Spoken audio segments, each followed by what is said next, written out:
Hello everyone, this is Azra Batul and we will learn today about the topic Companies Act and the meeting of the Companies Act 2013.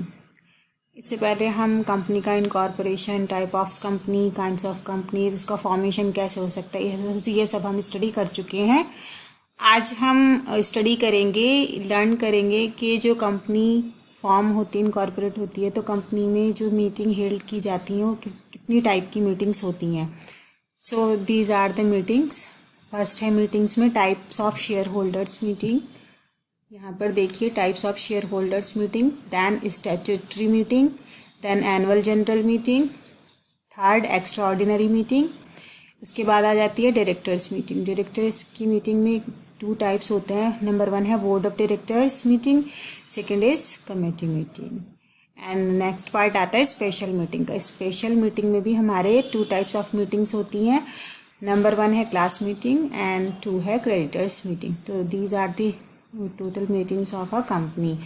अब इनको elaborate करते हैं हम कि इन meetings के जो names हैं, काइंड्स ऑफ मीटिंग्स हैं, तो वो कब कब हेल्ड होती हैं और कैसे वो हेल्ड की जाती हैं, कब उनको हेल्ड करने की नीड आती है। ठीक है। सो फर्स्ट आती है हमारी स्टैट्यूटरी मीटिंग।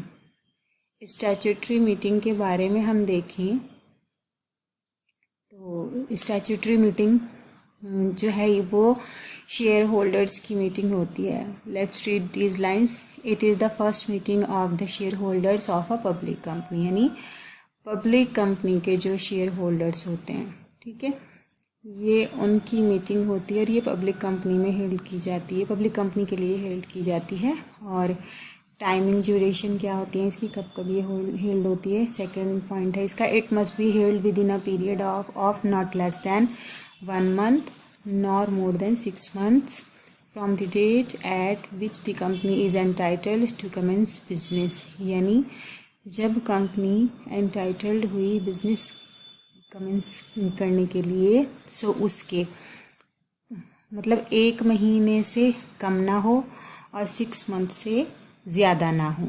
तो इन टाइम पीरियड में एक स्टैट्यूटरी मीटिंग करनी कंपलसरी होती है। And it is held only once in the lifetime of a company, यानी ये स्टैट्यूटरी मीटिंग जो होती है कंपनी, पब्लिक कंपनी के इनकॉर्पोरेट होने के लाइफ टाइम में एक बार करनी ज़रूरी होती है। नेक्स्ट आता है हमारा पर्पज़ ऑफ स्टैट्यूटरी मीटिंग। क्या पर्पज़ होता है इस मीटिंग का।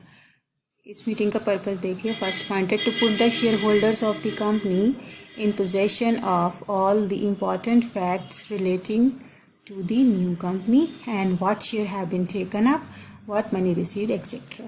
यानी शेयर होल्डर्स को क्लियरली ये इन्फॉर्म कराना कि कितनी कैपिटल रियलाइज हुई है, कितनी पोजेशन में है, कितने शेयर्स इश्यूज़ करके पब्लिक से मनी रिसीव की गई है, ये इसके पर्पज़ में आता है। That is the purpose of statutory meeting. Next point, next slide.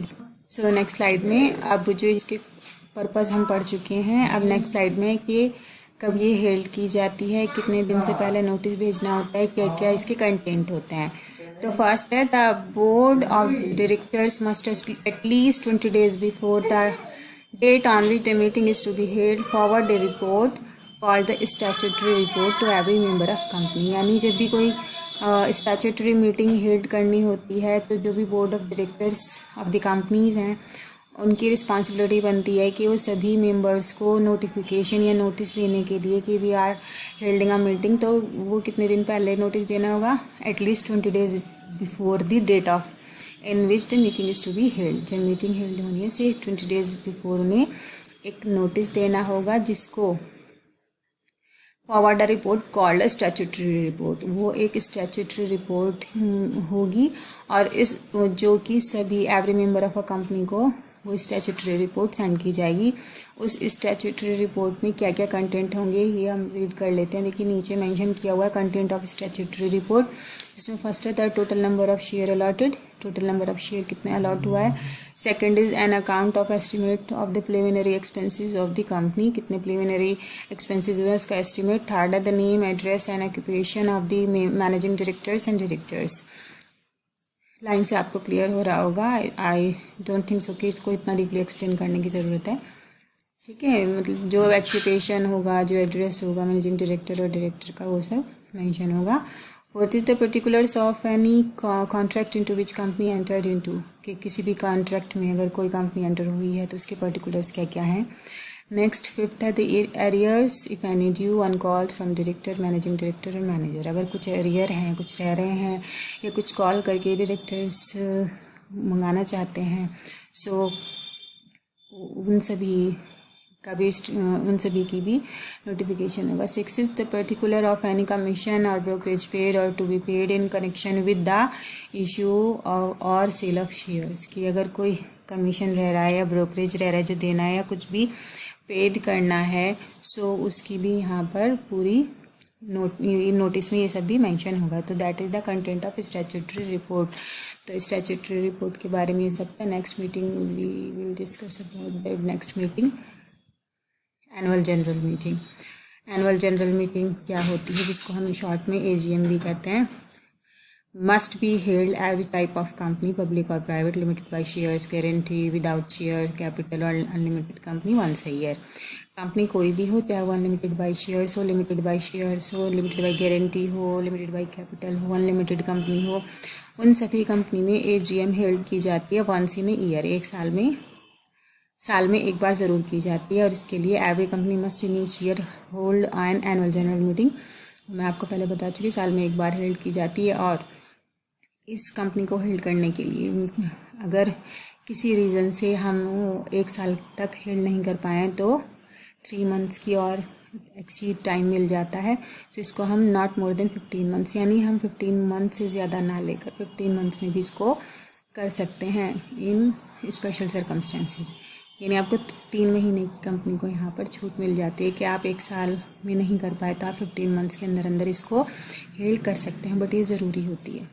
However, a company may hold its first annual general meeting within 18 months from the date of its incorporation। हाँ, अगर कोई कंपनी न्यू इनकॉर्पोरेट हुई है तो उसके लिए यहाँ पर रिलैक्सेशन दिया हुआ है कि वो अपनी फर्स्ट एनुअल जनरल मीटिंग जो है वो 18 मंथ में from the date of incorporation, यानी फर्स्ट मीटिंग वो 18 मंथ के अंदर अंदर कर सकती है। नेक्स्ट पॉइंट, लास्ट पॉइंट है इसका, इसमें सेम है। यहाँ पर भी क्या होता है कि जब वो मीटिंग हेल्ड की जा रही है तो यहाँ पर भी स्टैट्यूटरी मीटिंग की तरह 20 डेज़ बिफोर एक मीटिंग के लिए नोटिस दिया जाएगा मेंबर्स को। उसका टाइम क्या होगा, उसकी डेट क्या होगी, प्लेस ऑफ मीटिंग क्या होगा, ये सब उस नोटिस में मेंशन होगा। तो that is annual general meeting. I hope ये क्लियर होगी। नेक्स्ट पॉइंट आता है इसका, the notice of the meeting must be accompanied by a copy of the annual account of the company, director's report on the position of the company for the year and auditor's report on the account। अब जो notice जाएगा उसके साथ क्या information होंगी, copy of annual account of the company, ये information उसमें होगी, और डायरेक्टर्स रिपोर्ट होगी जो उस पोजीशन पे होगा, ऑडिटर्स रिपोर्ट होगी और एनुअल अकाउंट की रिपोर्ट होगी। ये सब उस नोटिस के साथ अटैच होंगी जो कि मेंबर्स को नोटिफिकेशन जाएगा AGM हेल्ड करने के लिए। Next point, companies having share capital should also state in the notice that the member is entitled to attend and vote at the meeting and it is so entitled to appoint proxies in his absence। The proxy need not to be a member of that company। अब यहाँ क्या कहा गया है कि जो meeting held की जाएगी AGM में, it is important to attend for each and every member to attend the meeting।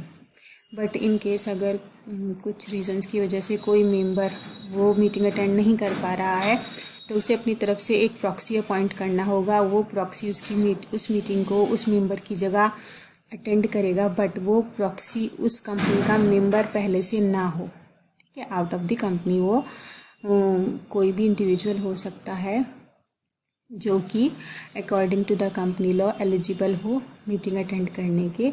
सो उसको हम प्रॉक्सी कहते हैं, जो मेंबर की जगह पर मीटिंग को अटेंड करेगा। And a proxy not need to be a member of that company. ये चीज़ आपको याद रखनी है कि वो कंपनी का मेंबर नहीं होना चाहिए। नेक्स्ट पॉइंट आता है कि the AGM must be held on a working day during business hours at the registered office of the company और at same other place within the city. जहाँ भी वो कंपनी मतलब उस रजिस्टर्ड ऑफिस कंपनी का है या जहाँ भी same place in the city जहाँ भी वो कंपनी हेल्ड हो रही है, जहाँ भी वो कंपनी है तो उसमें जो भी हमारी एजीएम हेल्ड होगी वो during working day, during business hours होनी चाहिए।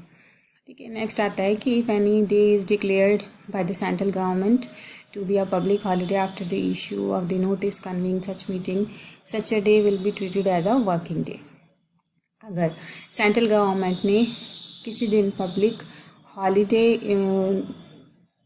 डिक्लेयर कर दी है बट उसी दिन का हमारा एजीएम हेल्ड होने का नोटिफिकेशन था, नोटिस था, सो उस डे को फिर हम we will be treated as a working day, यानी वो उसी दिन उस मीटिंग को हेल्ड किया जाएगा। So that is the overall points of the statutory meeting and AGM. इससे आगे की मीटिंग हम अपनी नेक्स्ट वीडियो में लर्न करेंगे। आई होप आपको ये अच्छे से क्लियर हो गई होंगी कि जो भी मीटिंग मैंने आपको बताई हैं कि वो कितनी तरह की होती है और उनकी डिटेल्स अब तक जो बताई हैं वो आपको क्लियर हो गई होंगी। आगे जो भी मीटिंग्स रिमेन रह रही हैं वो हम आपको नेक्स्ट वीडियो में क्लियर करा देंगे। Till then stay safe, stay healthy and bye bye.